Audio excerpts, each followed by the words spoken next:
প্রিয় বন্ধুরা, আজ আমি আপনাদের দেখানোর চেষ্টা করব পাঁপড় ভাজা। কিভাবে পাঁপড় তেলে ভেজে থাকে আপনাদের সরাসরি দেখানোর চেষ্টা করছি। দেখুন,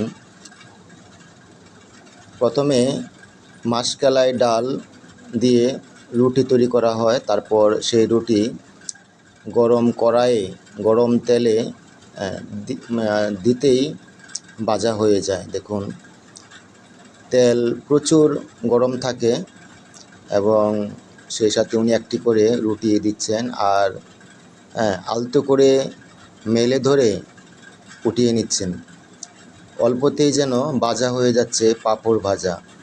মুখরোচক এই খাবারটি বেশ জনপ্রিয়। এই খাবারটি খুলনা, বাগেরহাট, সাতক্ষীরা, যশোর এলাকায় বেশি পরিচিত এবং বেশি চাহিদা। দেখুন।